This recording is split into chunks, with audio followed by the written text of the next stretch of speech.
In Acts chapter 7, Stephen is about to be stoned. But before he is stoned, he tells the history of Israel. And he talks specifically about Joseph. And so I want to talk to you about Joseph today.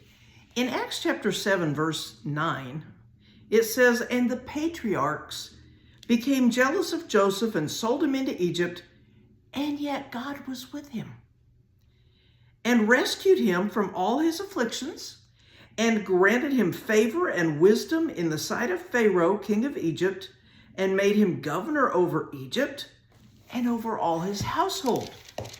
You say that's pretty good, but why? Why would God do that? Why would God do that for Joseph? Well, I'll tell you why. Because Joseph was faithful to God. And when you're faithful to God, God will give you favor. Let's go back here to the book of Genesis, where it talks about Joseph. And I'm just going to read you a couple of things. Joseph's story starts in chapter 37 of Genesis, when Joseph's brothers get jealous of him and they sell him into slavery. We're going to go to chapter 39, verse 3.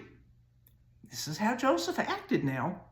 "Now his master," this is Potiphar, "saw that the Lord was with him, and how the Lord caused all that he did to prosper and in his hand. So Joseph found favor in his sight, and became his personal servant, and he made him overseer of his house, and all that he owned, he put him in his charge." So Joseph was faithful to God from the beginning. And his brothers didn't like him, so they sell him into slavery. And he ends up in the household of Potiphar. And God is with Joseph, and so everything that Joseph does is blessed. And Potiphar sees this on him, and so he makes him ruler of his household. So Joseph is not doing too badly in Egypt.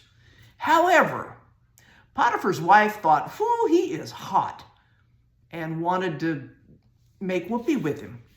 But Joseph was faithful to God, and he said no.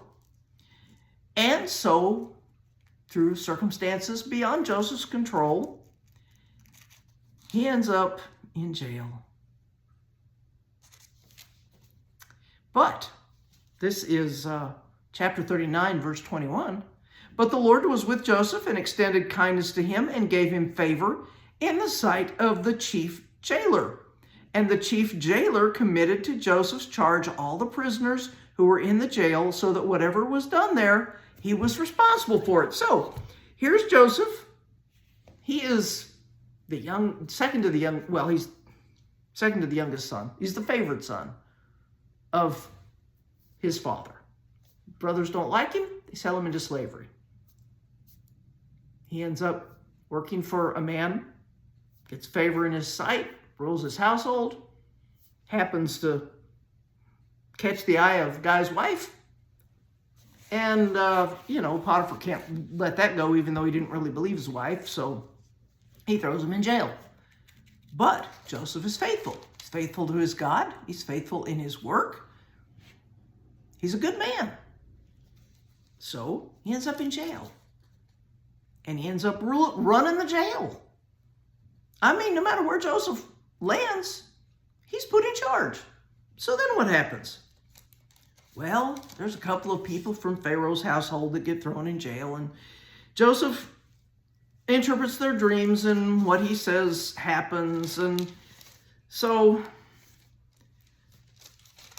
the butcher and the baker, it all happens as Joseph says. And after a while, Pharaoh has a dream. Nobody can interpret it. What are they going to do? And so Pharaoh's servant says, "When I was in jail, I don't like to remind you of this, but you did throw me in jail because I displeased you. I'm sorry.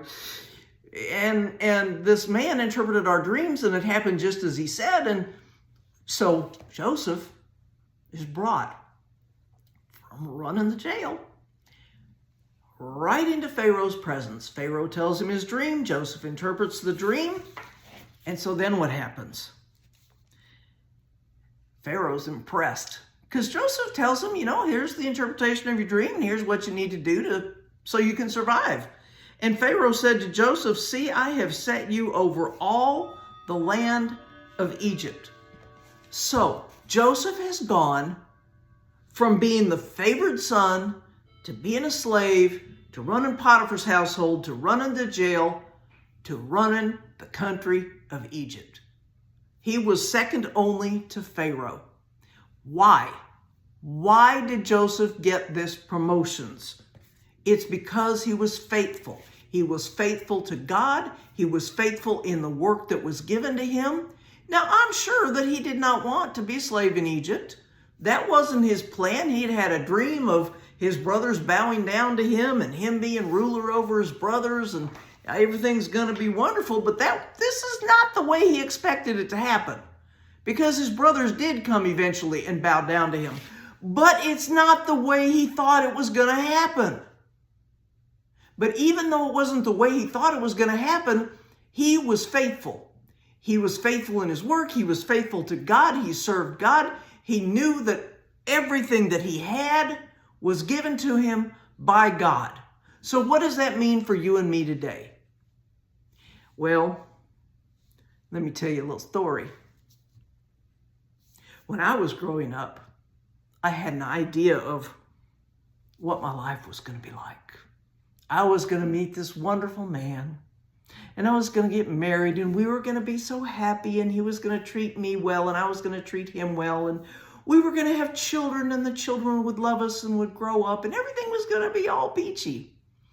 And that seemed to be happening for a time. I mean, my husband, he would give me flowers for our anniversary. He'd give me flowers and chocolate for Valentine's Day. I do kind of miss the flowers and chocolate for Valentine's Day. I don't get anything anymore. But then one day, I found out the truth about my husband. Found out what he'd been doing and how he'd deceived me for many years. And as a result of that, he moved back up where the children were, left me here in Texas all by myself. But you know what?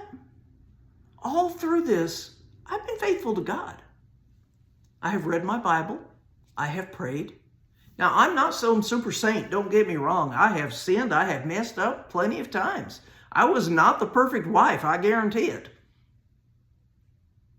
But God is faithful. And he's taken care of me. And he's put me in a position now where I can sit here in my dining room, I can study his word, and I can share with you the things that I've learned. And hopefully, when I share these things with you, they will help you. I would encourage you, if you are married, to be faithful to your spouse, to encourage your spouse, to love them, and do your best to have a happy marriage. My dream of having that happy marriage and everything being wonderful with the man that I married in my youth, it all fell apart.